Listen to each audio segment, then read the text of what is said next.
Cool little bike that dude's on, man. Looks like a little 250. Nice. Guarantee it's miserly on this gas thing, man. Look at this. Yikes. 564.9. Yeah, nice, huh?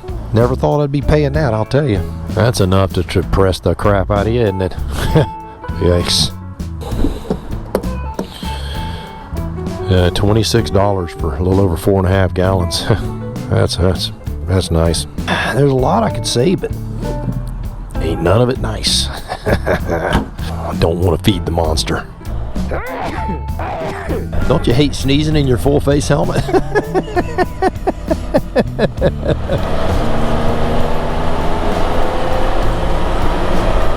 Well, hello friends, Coach Bob with you today, and yes, if it looks early morning, that's because it is early morning. It's about 10 till 7, so not too early. I've been up for a couple of hours. I'm an early riser, as anyone who's been a part of the channel knows that.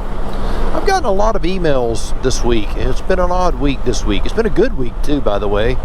But the emails that I've gotten are, you know, people just saying, Coach, I'm depressed, I'm down. You know, I had one guy telling me, you know, he'd come off the lockdowns from all COVID and all that stuff, and then he's like, man, then prices, everything went up, and then I couldn't afford to go anywhere. And I've had a lot of people telling me they've had to cancel their trips due to the cost of fuel and the cost of lodging. You know, this is 4th of July on Monday, and we normally do little things, do little trips. One of the places that we normally go, the rooms are normally between $240 and $275 a night for where we go. I pulled it up online to see how much it was going to be this year. It was $650 for one night.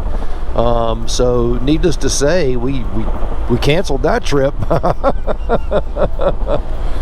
So what do? You know, you're like, man, I want to do stuff. I want to get out. I want to experience the adventure. I'm watching people online, and they're traveling, and they're going to exotic locations, and they seem to have an unlimited supply of cash, and I don't, and I don't know what to do. I'm down, I'm depressed. You know, you find yourself sitting in that room going, man, this sucks. It's not fun.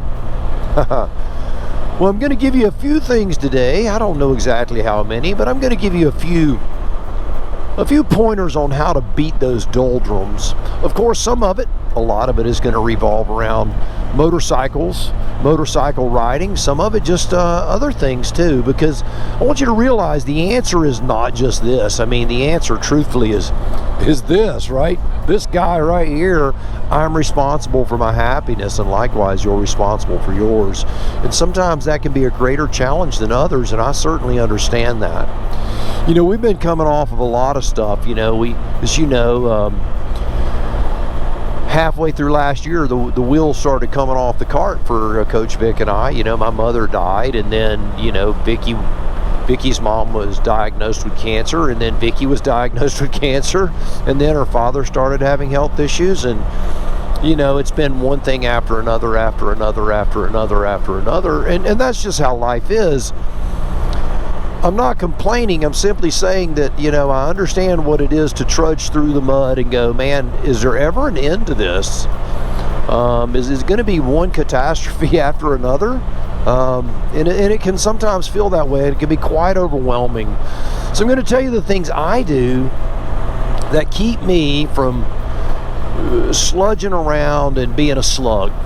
All right.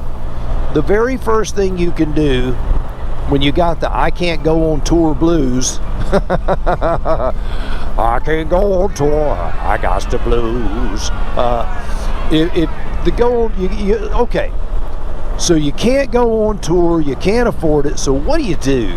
Well, you do what I'm doing right here.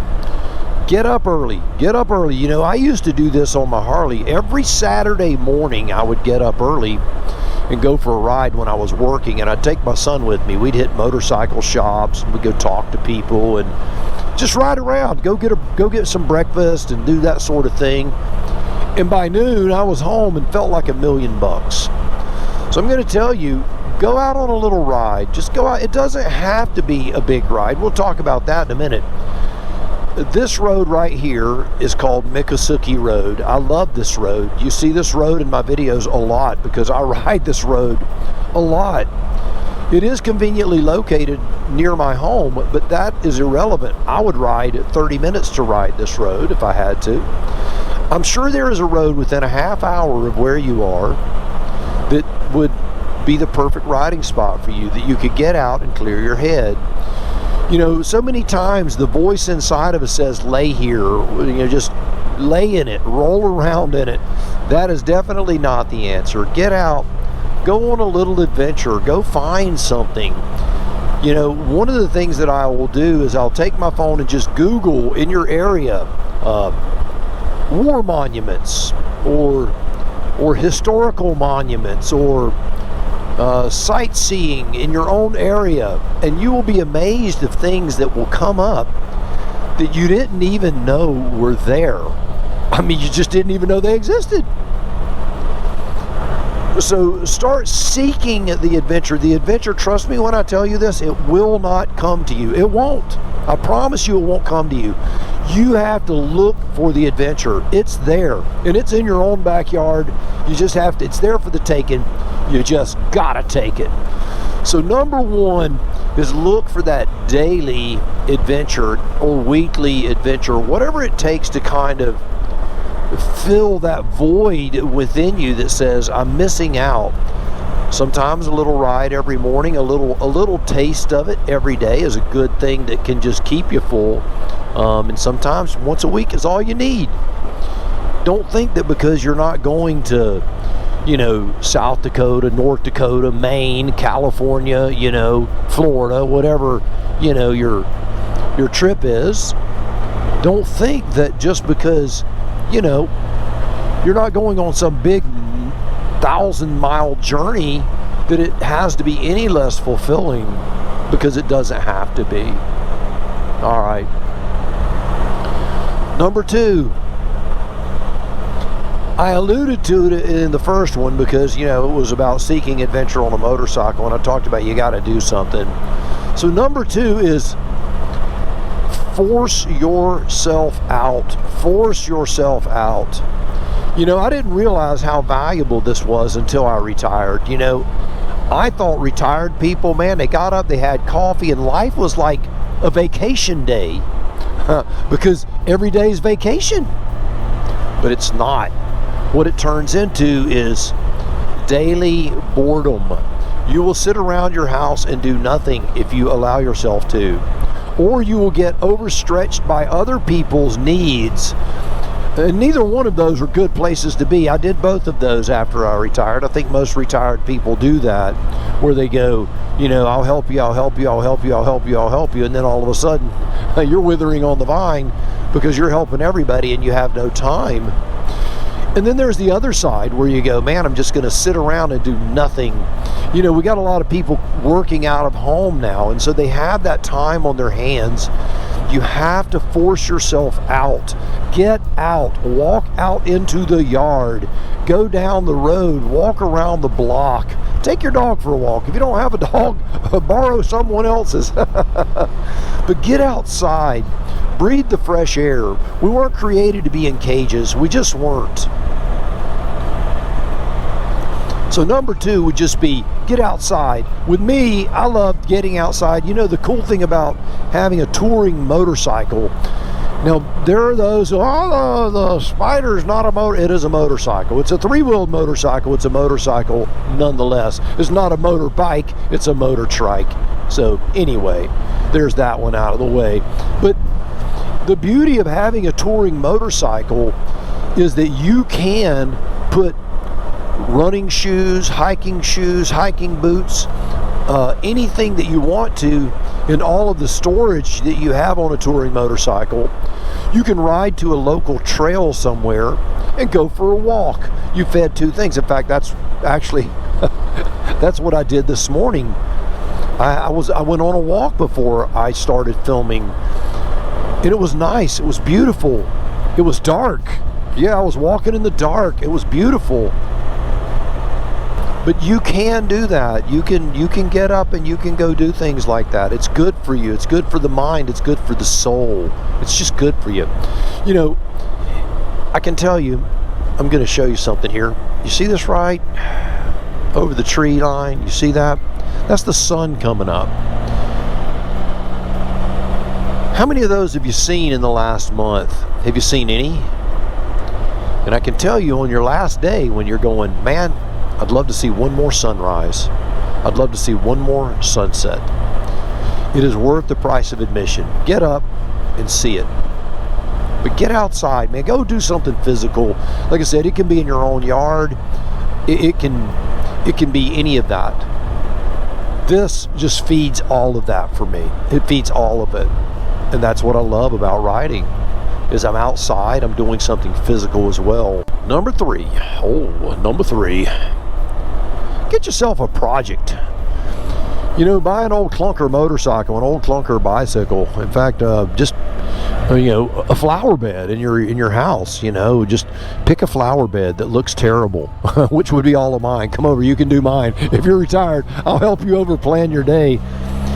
But find a flower bed and just say, man, I'm going to make this flower bed perfect. I'm going to get every weed out of it. I'm going to put straw in it or mulch. We put straw in where I am. But mulch or whatever you do, and I'm going to make sure I'm going to add a pop of color here, and it's going to be awesome. And I'm telling you,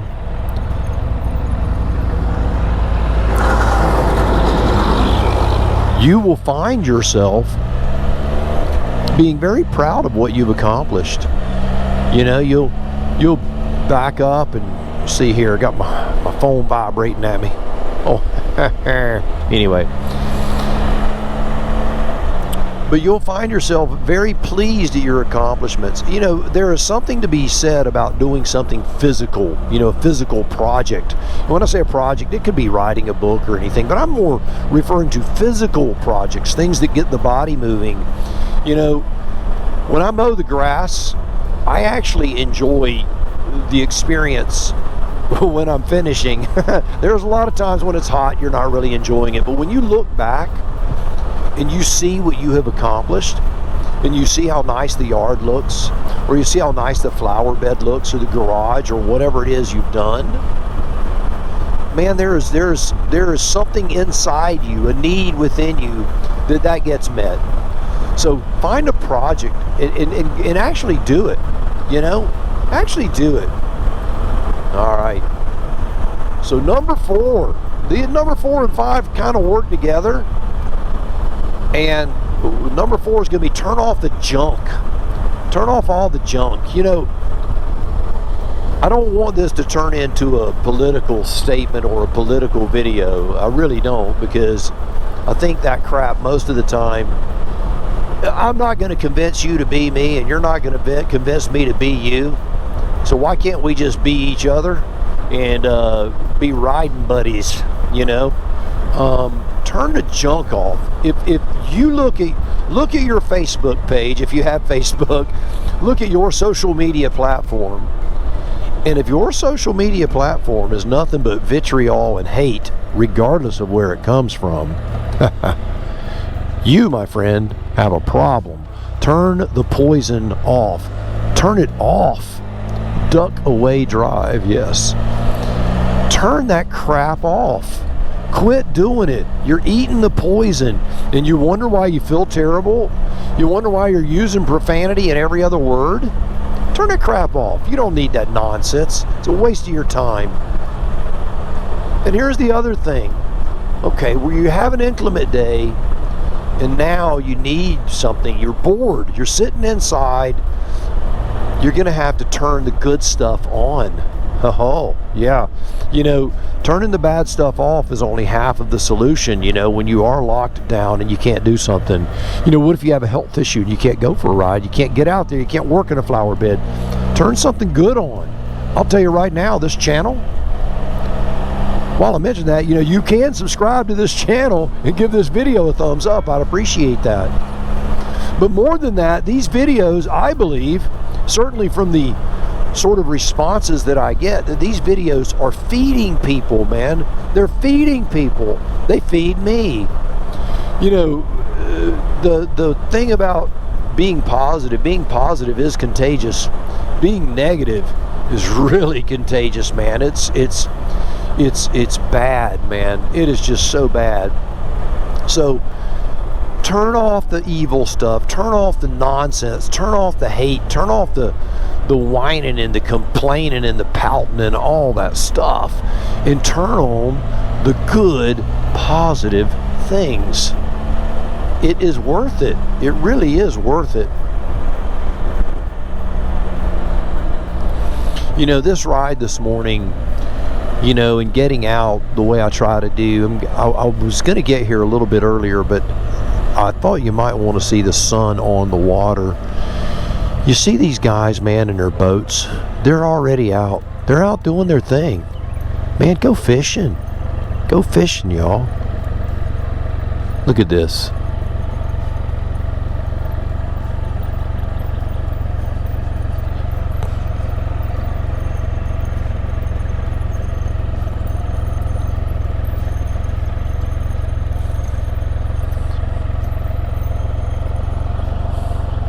Being there's nobody putting their boats in, I'm just going to leave the Spyder right there and leave it running.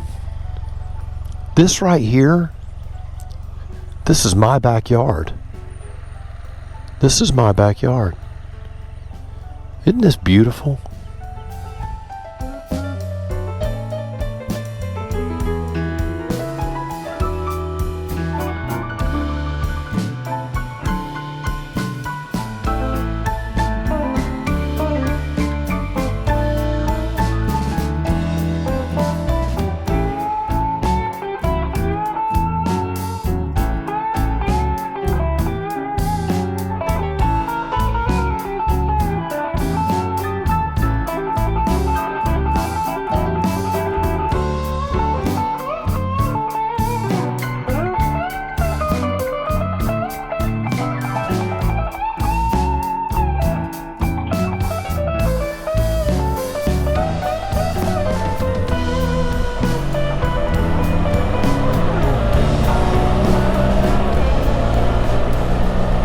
Well, I'm going to tell you, I love going out on these rides. I love getting out and doing these things. But we have a couple of more strategies that we can talk about. Here's a strategy for you. Develop your friendships. You know, I don't have a lot of friends. I've got good friends. The friends that I have are really wonderful people, but I don't have a ton of them. You know, I mean, look, Coach Vic and I were very social when I was working. You know, I was a manager, and we'd have Christmas parties and New Year's parties at the house. We'd have 50, 60 people come over. It was wonderful. And I loved all those guys. I really did. But you know, we retired, and then things started changing. You know, one guy moves away, another moves away, and then you start realizing, well, maybe our friendships, although they were friendships, they were based on geography. They were based on the fact that we were in a room together 8 hours a day at work, and those relationships were built because of that. And then you have the people that their friendship is just it surpasses time. It doesn't deal with geography. It's there. Find those friends, those 1, 2, 3 friends that you have. Build relationships with those people again. I got a buddy of mine, his name's Dallas. Look at that. Look at the mist. That's just so beautiful. I got a buddy of mine named Dallas. Man, we talk at least once a day. Vic calls it our bromance. But we talk multiple times a day. We're friends. If I'm in the car, I call Dallas. If he's in the car, he calls me. If I'm going for a walk, I'll text him, yup, Y-U-P, are you up? Yup. And then his response is yup, which means yes. And then I call him. And we just chat. It's a relationship. It really is. It's a wonderful thing. Without him, I would be lost. I'm not going to lie to you. He's that important to me. He is a good friend. You know, when I struggle with something or need to talk to somebody about something, he's always there for me. He's a great friend. So build those friendships. It really is important. And you know, when you build them, when you have that moment of need, that person's going to be there for you, and that's really important. And one more thing, and then we'll wrap this up. Read a book. Oh, man, when's the last time you heard that? And I'm not talking about a Kindle either. I'm talking about buy a book. Go to a bookstore and buy a book that is paper, that is a hardcover bound book. Go to a library and check a book out and just read it. There's something about holding a book in your hand. Now, personally, I would say read books that on growth, leadership, those sorts of things, motivation, read deep spiritual books, that sort of stuff. But there's something to be said about holding a book in your hand and just reading it. You know, when I read a book, I have a pencil or a pen and a highlighter with me all the time. If I see a word, I don't really understand quite the meaning of that word, I'll circle it, draw a line out in the margin of the page. Then when I get done reading that day, I'll grab my phone and I'll look that word up. In the margin, I'll write what it means, and then I'll remember that word, and then I'll try to use it sometime that day. So I'm constantly learning, growing. It's important. That stuff's important. Don't let your brain die, man. If you just simply, watch all the nonsense, your brain's just becoming jelly. It's becoming a big giant boogler inside your head, and that's not good.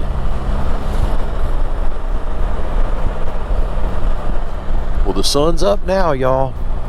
Oh, yes it is.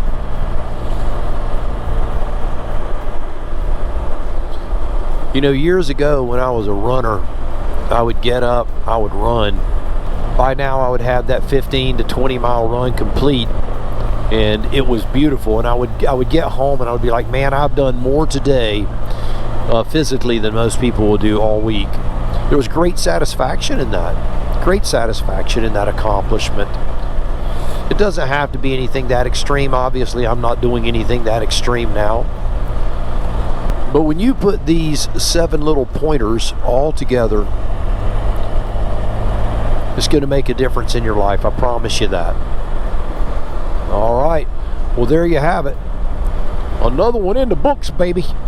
But if you would, do me a favor.